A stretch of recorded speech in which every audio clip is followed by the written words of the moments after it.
Hola, buenas tardes, ¿cómo están?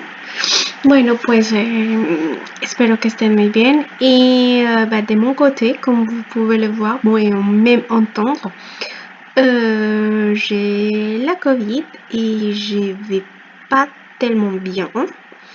Mais bon, c'est comme ça, c'est la vie j'essaye de me porter bien. Donc, là, et aussi je voulais m'excuser, oulala si je parle pas trop bien, mais voilà, c'est effet Covid. Et aussi je voulais m'excuser de cette son, ce n'est pas de la bonne qualité. J'ai essayé avec un micro, mais bon, ce n'est pas non plus si top, donc je m'excuse en avance du son. Donc là, de toute façon, je vais faire quelques recommandations, quelques conseils pour le test, bon, pour l'évaluation commun du lundi.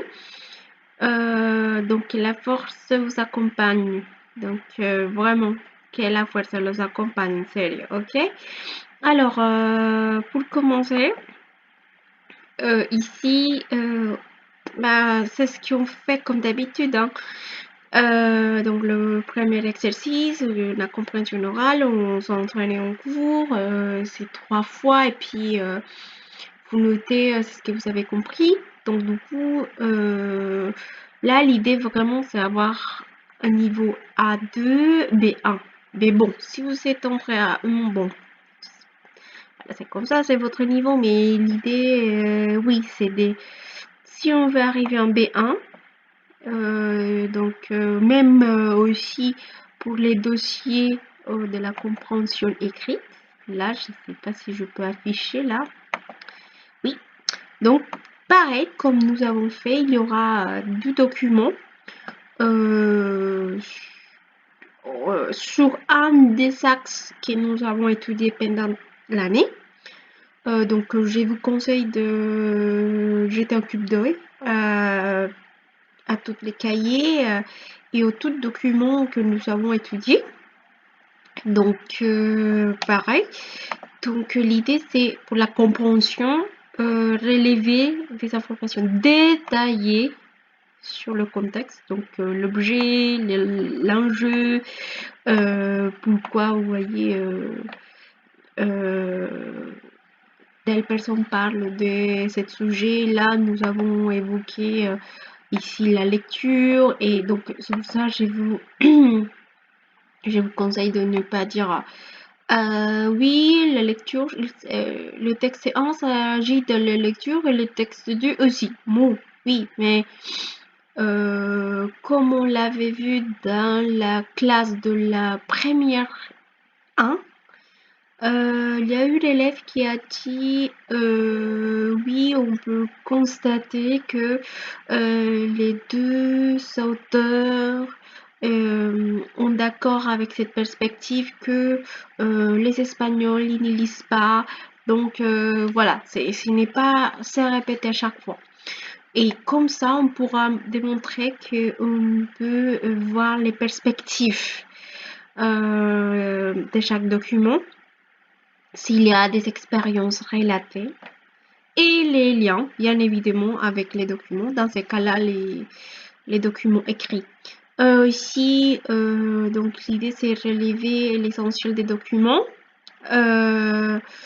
C'est-à-dire si on peut constituer le plan général, c'est-à-dire suivre les points principaux d'une discussion, s'il s'agit d'un reportage, et les causalités, pourquoi on a parlé de tel événement à la fin, voilà. Et aussi identification des stratégies de communication. Donc encore une fois, expression de point de vue, est-ce qu'on aperçoit des souhaits, des perspectives. C'est pour ça que c'est important la nature de document et pas simplement comme on le dit en cours. Il s'agit d'un un roman, oui, mais pourquoi il s'agit d'un roman? Ah, parce que il nous raconte l'écrivaine espagnole nous raconte l'histoire de et voilà, ça aussi c'est important. C'est pas non plus juste dire il s'agit d'un roman. Oui, mais pourquoi? Et voilà. Et quand il s'agit de la compréhension écrite, pourquoi elles sont liées à les documents 1 et l'illustration de document 1, les deux, etc. Ah, ça se pose, etc. Voilà. Donc ça c'est voilà, c'est ce qu'on attend de vous dans la compréhension orale et écrite. Et nous avons entraîné pour que vous soyez à l'aise. Donc, en ce qui concerne l'expression écrite, nous avons aussi travaillé et aussi comme on l'avait mis en avant pendant quelques exercices, surtout la séquence 1. L'idée c'est d'avoir un niveau B1. On va bisser, on va tirer vers les hauts. Donc B1, mais bon, A2, vous pouvez avoir, vous pouvez être entre les deux, hein, donc mais si on veut viser les B1, donc l'idée c'est de traiter les sujets d'expression écrite d'une façon intelligible et relativement développée, c'est-à-dire comment on va développer nos idées, nos arguments, et ben on va faire référence à quelques éléments interculturels, c'est-à-dire des éléments que nous avons étudiés en cours, comme je l'ai dit. Et vous êtes habitué, c'est ce qu'on fait à chaque fois. Ah oui, on va faire la relation. C'est pour ça que dans l'islam, je vous ai demandé de faire référence aux leçons qu'on a étudiées. Ah oui, comme Mississippi l'a dit, ou comme dans le tel document on a travaillé, ou dans le reportage tel. Ou voilà, c'est pour ça que c'est important pour pouvoir donner une expression développée et argumentée. Aussi pour rendre compte des expériences. Là, encore une fois, on a révisé même aussi les passés composés. Par exemple, quand on a vu la question de la lecture, que la lecture a aidé l'homme à être réveillé, et donc ce n'est pas un événement du passé mais encore ça porte de l'importance dans les présents. Donc voilà, encore une fois, rendre compte des expériences, illustrer, exposer un point de vue et raconter. Donc nous avons eu et révisé les éléments pour pouvoir structurer bien ces discours à travers nos expériences et un point de vue. Ok. Ce qui concerne la grammaire, comme d'habitude, donc vous devez être capable de maîtriser des structures simples et courantes.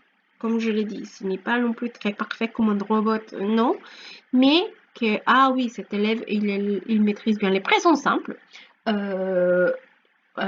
Cet élève a voulu exprimer les souhaits de le point de vue de telle personne, donc a bien exprimé et bien utilisé les subjonctifs, ou l'élève a voulu donner une hypothèse, donc il a bien employé les conditionnels, c'est ça.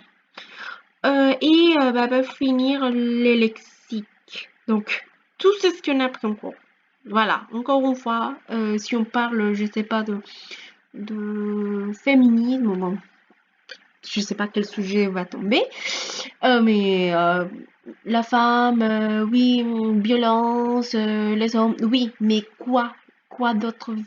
On a largement travaillé des vocabulaires pour pouvoir montrer que vous avez un lexique important et pour ne pas vous répéter à chaque fois, pour ne pas avoir un lexique pauvre des éléments stéréotypés. D'accord? Et voilà, donc c'est ça, c'est ma recommandation pour les profs de lundi. Donc c'est question aussi de lire le cahier. Voilà, et c'est tout, hein. Donc vraiment aussi faites-vous confiance, vous savez très bien travailler, on travaille bien en cours, vous faites vos exercices. Si vous savez aussi rassuré ou même pas, mais vous savez déjà travailler, c'est le plus important.